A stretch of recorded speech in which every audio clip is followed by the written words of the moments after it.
KKHT wants you to meet three of the classiest guys in real estate. I am Chris Kelso, the maestro of mortgage. I am Rob Cook, the godfather of real estate. And I'm Joe Orsack, the king of credit swing. And together, we're the Real Estate Rat Pack. Much like us, real estate right now is smoking hot. So whether it's buying, selling, or owning, you need to check out the Real Estate Rat Pack. They're here to take your calls and answer your questions live. Call now, 1-800-808-5548. And now, the Real Estate Rat Pack. Yes. And good morning, everybody. Good We're morning. on air. We are on air now. You know, that Radio is happening. That pre-show party is really starting to get to us. We ought to do a show today. What do you think? I think eventually we have to. You know, we have a great show planned for today because what we're actually doing is preparing for the holidays, real estate edition, talking everything about what it's like to buy, sell, or own a home, especially during the holidays and what's coming up in the new year. So Chris, it sort of bleeds into both of them. I got a quick shout-out. Absolutely. I want to do. You know, every couple weeks we meet up in the Heights at the Heights Cigar Lounge, and last night in the Heights they had the whole, like, Christmas theme thing, and they had people roaming the streets and all this sort of business, and so I said, you know, I've never been next door. Every time I walk in here, I look at all this little shop, and I see it, and I go, I've never been next door. So I walked over there, and it's a place called Blissful Indulgence, and it turns out it's like a little hair salon place, you know, and I frequent those a lot. Absolutely. As everybody in the studio gets that joke, you know, and my missing hair. And so I'm talking to the girls and about what they're doing and stuff. And meanwhile, customers are walking in, and there's like, oh, what's this shop? And they said, oh, it's a hair salon. I said, I'm their biggest customer. I use all their products. It's fantastic.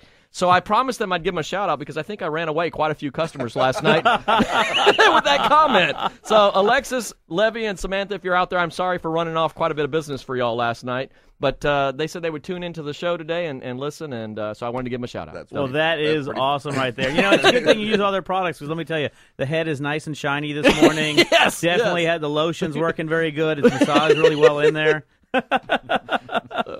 So anyway, up today we have one of my old friends today, and of course one of our sponsors took and invited him. You know, Ashley Bowles, who's our inspector, invited Rick Dittemore A.B. from Bowles Keller. Home Inspection. Yeah. Well, thank you for that plug.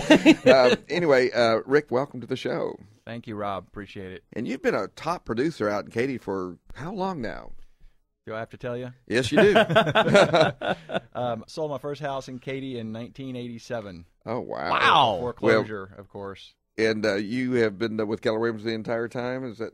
No. Actually, started off with a little boutique real estate company called West Houston Realty. It was my father-in-law talked me into getting my license. Have you forgiven him yet? He's actually one of my heroes now. Yeah, I'll bet. So That was back when Katy actually seemed like a separate town. Yeah, it's changed a lot. Well, you know, That's that's interesting. That's just an outside part of Houston. That you say that, but Katy really is its own little segment. Rick and I were talking this morning about the inventory on hand, and that citywide it's like 3.1 months supply, and I think Katie's like, how many weeks of supply do you think you have over Maybe there? 2 hours. 2 hours worth of real estate. So, you know, when Joe talks about things being smoking hot, it's smoking hot out in Katy. What's the biggest part of the business out there? Well, what drives the Katy market is most likely, from what I can tell, the oil industry, and all the jobs are being created with that. And, of course, the schools are a big part of that. And also the reputation that Katy's got as far as being a great place to raise a family. And it is nice out there. So, and the other thing Katy has a lot, speaking from someone who's out there with Rick, obviously. Besides having a great mortgage person. Is, the growth. I mean, if you look at where Katy is today, and you look at what we have now, La Centera, all the shopping, all the eateries that we have out there, we didn't have that 3 years ago, even, probably less than that. What we have now, you're seeing it as part of that growth that Rick was talking about. I mean, really and truly, the energy corridor is driving a lot of individuals who want to have that weekend living style, the great education, but also now areas to go and be able to eat and live and actually raise a family, but be able to do fun things has really changed. Yeah, and Joe, what we're also seeing is a lot of corporations are moving out that way because of the lifestyle that Katy offers, and it's a pretty cheap place to buy real estate compared with California or Florida or some of these other areas that are fairly expensive. Right. That's a common theme when we've talked with realtors on the show and things like that. It's that people don't really buy houses anymore; they buy a lifestyle. Absolutely. And Katy has a lifestyle, which kind of brings us to the Christmas edition here. Is that I know a lot of times that that clients will say, you know what, I want to wait till the, next year to put the house on the market. What's your feelings on that? Well, it really depends on what their, what their goal is. A lot of people may be ready to sell, but they, a couple of things play into that. Number one, they've got family coming in. They don't want to hassle with that. And what I always tell them is, look, when you hit the first of the year, we're going to have more people putting their house on the market. So you're going to be in more competition with other sellers. The buyers that look during Christmas are serious buyers. You're not going to have people out doing home tours at Christmas time. Kicking the curbs. So you do have the serious buyers. And the last thing is that they have the ultimate say-so into whether they're going to have a showing. Yeah, absolutely. So, we're going to call them and let them know, and they can say no. Some of the conversation I had is like, your house probably never looks more beautiful than when it's decorated for the holidays. Right, and they do ask, can we decorate? I say, absolutely. Let me get the pictures first for the online services, and then once we get those, and decorate. That's kind of touching on that with the Christmas time of year and the theme of the show, preparing for the holidays. And the Hanukkah time of year too. Yes, Hanukkah. Yes, preparing for the holidays. Is there something that from educating the consumer side of this that we do differently, or preparing for the holidays? If they're putting the house on the market, is there a different approach during this time of year, things that they need to be aware of or things that they need to be concerned about at this time of year if they're planning on listing a house? I don't think so. I mean, maybe I'm missing something, but really it's just business as usual. I mean, it's, again, you got family in. If they need to say no to a showing because they've got something going on, then that's fine. And that's some of the things that they're concerned with, is that, I'm going to have people over, people want to come in and barge in, and no, they have the ultimate say-so as to whether or not there's going to be a showing. And, again, you got serious buyers this time of year. And, I would agree with you right there. That's one of the questions a lot of times that are asked is, I've got family coming in town, et cetera, as you mentioned.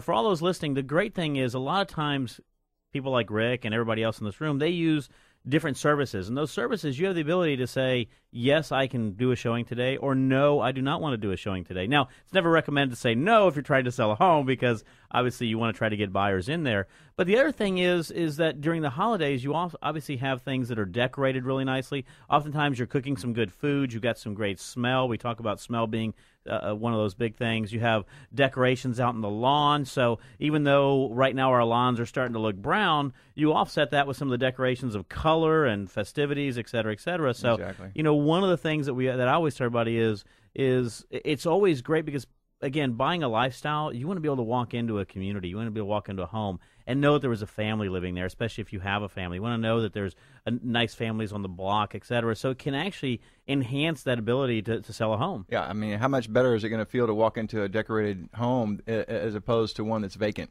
Right. So I would absolutely agree. You're right. Well, and buying a home is always going to be an emotional experience. And being able to, I'm sure there's people out there that, don't like the holidays. I'm sure those exist.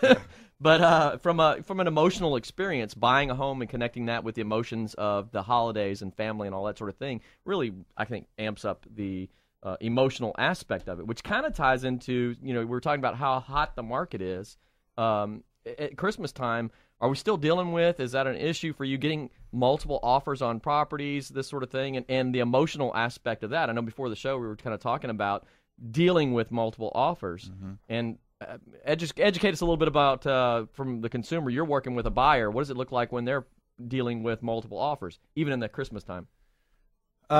Well, buying a home is emotional, and it's, this is where you're going to bring your family. So, and people get to the point where they're like, okay, we really like that house, and then we got to have that house, and then it's like, oh, there's someone else interested in that house. Oh my gosh. And so you get sometimes a frenzy of what we call bidding wars, and we even had a term that we coined this past summer called flash sales. Which is that, a house comes on the market and within a matter of hours it sells. So what we've seen, one of the things we've seen happen, which is kind of odd because I've been doing this 27 years and never seen this, to the extent I've seen it now, is where buyers get in a frenzy, they make an offer, they bid up their offer, and then if they win the offer, all of a sudden they have buyer's remorse. Right. And I get a call from the agent the next day saying they're pulling their offer, or within a few days, because they're going, we bid too much. So that's one of the things we're starting to see, which is odd, but I can understand it. But again, it's their agent educating them on the process and the fact that, if they are getting a loan, that there's going to be a checkpoint there with the appraisal. If it doesn't appraise at the price that they offered, and assuming they're putting the minimum loan to value, on the loan, then as a down payment, then they're going to be able to pull out of the deal and get their earnest money back. And that was a very good point, by the way. A lot of times that buyer's remorse, they're worried more about, is it going to appraise? Is it going to do this? Am I overpaying for it? And that is the checkpoint. Most people don't realize is an appraisal is done by a third party that is not influenced by either the agent or the loan officer. And so it truly is what they call a market value. And part of the contract, explain how that contract works, because there is a confusion sometime of, a financing addendum versus what the appraisal was reflected on the contract. Right. So I'm not sure how to explain this easily, but if they're putting the minimum amount down for the type of loan that they're getting, for instance, it's a 90% LTV, so they're having to put 10% down. LTV is loan to value. Loan to value. Loan to value. Then that property would have to appraise at the sales price for it to be approved. Right. Now, if they're putting another 10% down on top of that, then there's some buffer there that it could actually appraise lower. Right. Right. That is correct. So if someone's putting a lot of money down, more than what the LTV is required on the loan, then that appraisal, they need to be explained to how that works. Right, because then there's some negotiation that goes on, typically speaking, in that area.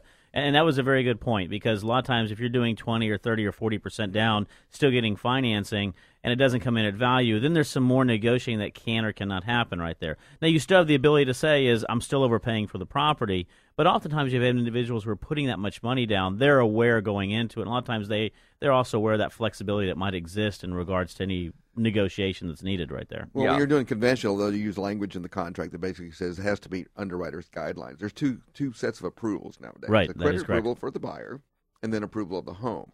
Right. And the credit approval of the buyer is a negotiated number of days, but you can actually get up to the few days before closing, and if it doesn't appraise, they can still, get out of the contract because it didn't meet the underwriter's guidelines. So right. It's gotten to be a really sticky wicket, and people are trying to add language to the contract to try to get around that piece, but none of the language is working. And if you look at a VA or FHA, they'll specifically say must appraise. Right. In the language of the financing addendum. So are you seeing a lot of trouble with getting appraisals out there in Katy? Not much. It's they come up, but it's not something that we're seeing as a real common problem.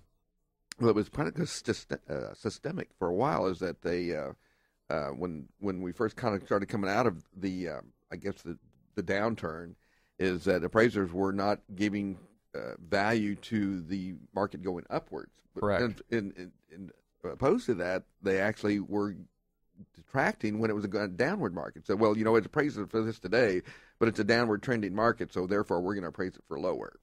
So, well, I remember a lot of times the appraisal data is usually behind what's actually happening in the market, both trending upwards and downwards, right? So what you end up happening a lot of times is, for example, this happened a lot in the Woodlands. And the Woodlands was just, overbidding on prices for a long time. But what ended up happening is the appraisers could not catch up to the actual cost. Number one, it wasn't posted out there. There's a lot of them were pending sale. A lot of them hadn't gone through, et cetera, et cetera. So it takes a little while for that data to really go through the market. I tell everybody, remember, an appraisal looks back 6 months.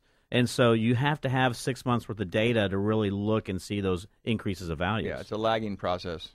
That is correct. Of course, we get houses that aren't being put on the MLS, so we don't get that data at all. So those pocket lists, I always encourage, go ahead and put it on the MLS after you have it under contract, so we get that data, because that stuff, having good integrity in the data is so important to being able to value a home. Absolutely. Time flies when you're having fun, and we are having fun here, but we're also coming up against a break. So, Rick, do us a favor. Let us know, for all those individuals looking at using you, especially out there in the Katy area where you dominate, let us know how we can reach you if you don't mind. Sure. Our direct line is 281-395-1234. Tough number, 281-395-1234. That's right. Or email me at, RickSellsHouses.com is my website. RickSellsHouses.com is the website. That's Rick Dittemore with Keller Williams, part of the RickSellsHouses.com team. And Rick, thanks a lot for being on board today. Thank you, Joe. Appreciate Don't it. go away. We want you for later. We want you for later. For all those listening, stay tuned. We'll be right back.